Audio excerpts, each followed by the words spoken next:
స్వాగతం పలకాల్సిందిగా కోరుకుంటూ గోదావరి గారికి ఆశీస్సులు అందించి వచ్చే 11వ తేదీ రోజున భారతీయ జనతా పార్టీకి బీజేపీ కన్వెన్షన్లో భారతీయ జనతా పార్టీకి హైదరాబాద్ పార్లమెంటులో అందరూ కూడా రావాల్సిందిగా ఒక్క నిమిషం ఆగండి. జై బీజేపీ, జై బీజేపీ, భారత్ మాతా కీ జై, భారత్ మాతా కీ జై, జై జై జనతా పార్టీ జిందాబాద్.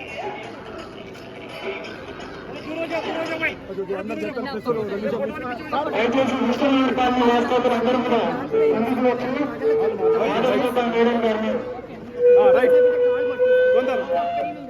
తొందర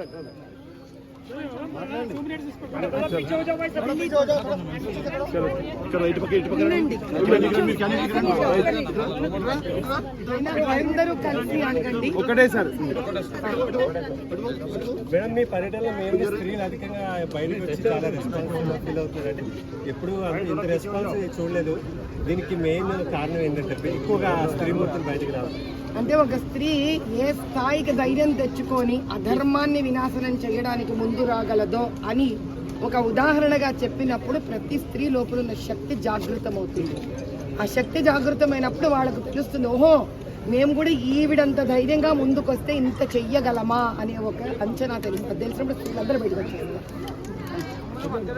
మేడం, యూత్ కొద్దిగా పాలిటిక్స్ దూరంగా ఉంటారని ఒక నానుడు ఉంది, కానీ యూత్ కూడా ఎక్కువ కనిపిస్తున్నారు. యూత్ ఎందుకు పాలిటిక్స్ దూరంగా ఉంటారని ఉండరు. అసలు యూత్ బ్రహ్మాండంగా వాళ్ళకి సరదా పాలిటిక్స్ అంటే. కానీ ఇక్కడ అన్నిటికన్నా అద్భుతమైన విషయం ఏమిటంటే ఇన్ని రోజులు ఏ కాన్స్టిట్యుయెన్సీ అయితే వాళ్ళ దౌర్జన్యాలతో అణగబడి ఉందో ఆ అణగబడి ఉన్న దానికి ఒక ధైర్యం ఇస్తూ నిజం నిర్భయంగా చెప్పి ముందుకు వస్తున్నందుకు వాళ్ళందరికీ ఒక కొత్త ఉత్తేజం.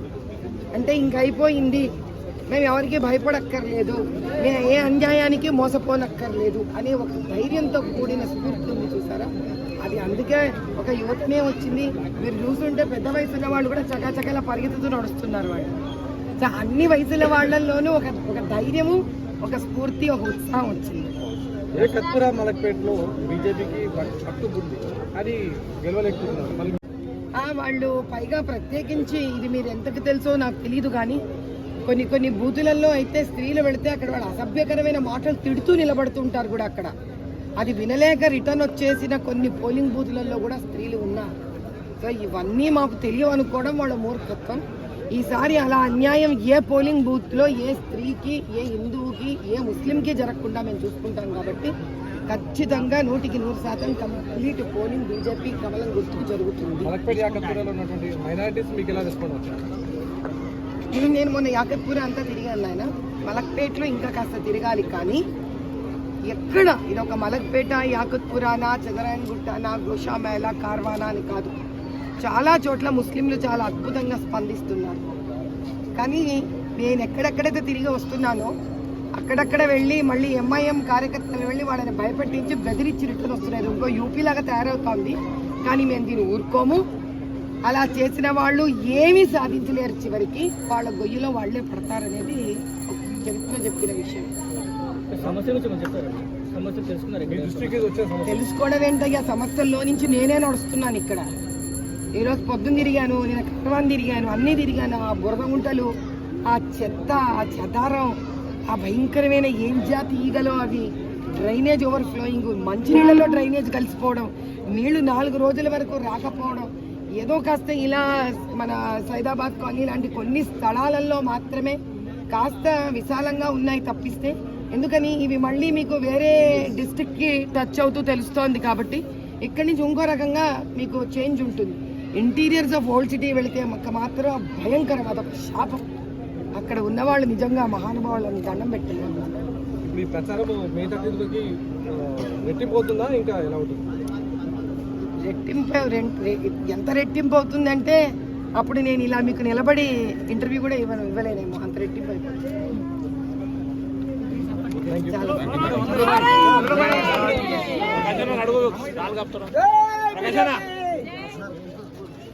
దయనీయం. చిన్న రేకుల షెడ్లకు కూడా రెంట్లు, విపరీతమైన రెంట్లు, చాలా సమస్యలు. అన్ని మతాలను కలుపుకెళ్తున్నారు, ముఖ్యంగా హిందుత్వవాదాన్ని మీ వెంట తీసుకెళ్తూనే అన్ని మతాలను కలుపుకెళ్ళే ప్రయత్నం మీరు చేస్తున్నారు. మరి ఎందుకని మాధవీలత గారు సమ్మె కోల్పోయారా, ఏమైంది, మసీదుని టార్గెట్ చేస్తూ బిల్లు ఎందుకు ఎక్కువ పెట్టారు, అక్కడ ఎందుకు ఏం జరిగింది, అక్కడ పరిస్థితులు ఎందుకు ఎంఐఎం ఈ స్థాయిలో దాన్ని టార్గెట్ చేసే ప్రయత్నం చేస్తున్నారు? ఎంఐఎం టార్గెట్ చేయాలంటే మనం ఏం చెయ్యక్కర్లేదు. ఇక్కడ ఏం చెయ్యకపోయినా ఎంఐఎం టార్గెట్ చేస్తుంది. ఇప్పుడు మన నిన్న బీఫ్ షాప్కి వెళ్ళారు, ఈ అని ఆవును చూసుకుంటూ నవ్వుకుంటూ కాటో బీఫ్ కాటో అన్నాడు. వాళ్ళు అక్కడ ఏమైనా చేశాడా?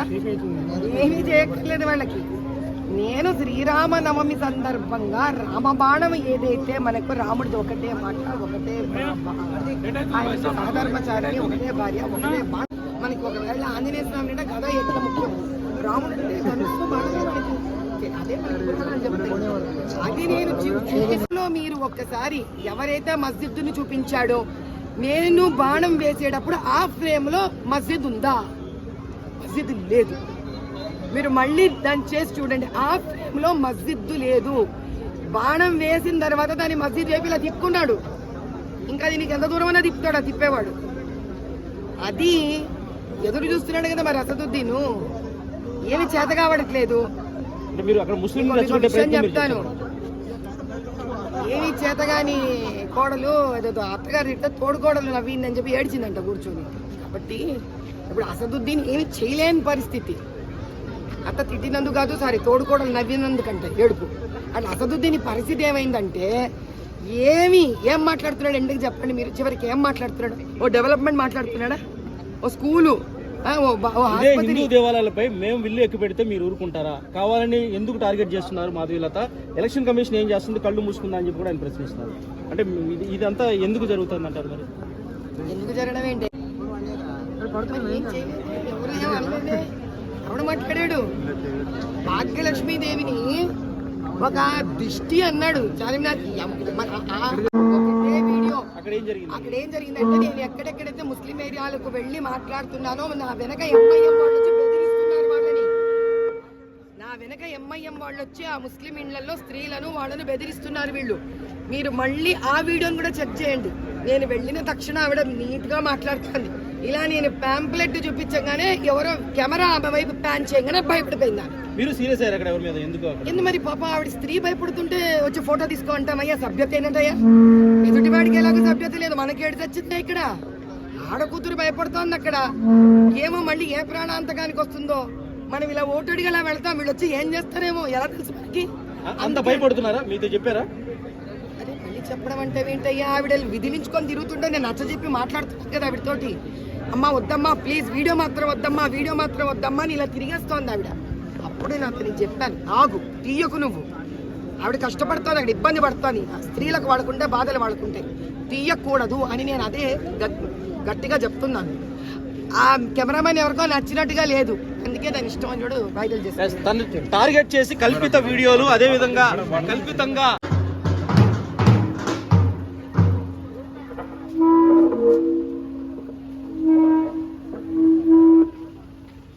కొంచెం ఒక్క నిమిషం నాన్న, ఒక్క నిమిషం కొంచెం ముందర వరకు బాబు. ఆయన స్లోగా పోని.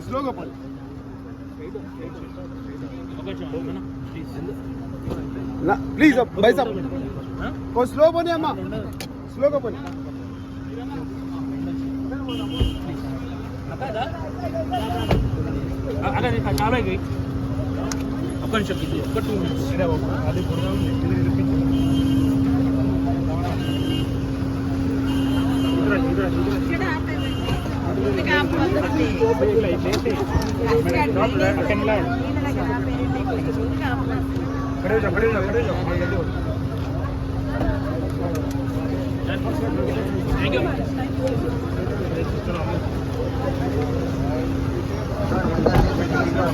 అభ్యర్థుల వారికి కొంచెం కాలికి ఇబ్బంది ఒక 5 నిమిషాలు రెస్ట్ తీసుకుంటాం.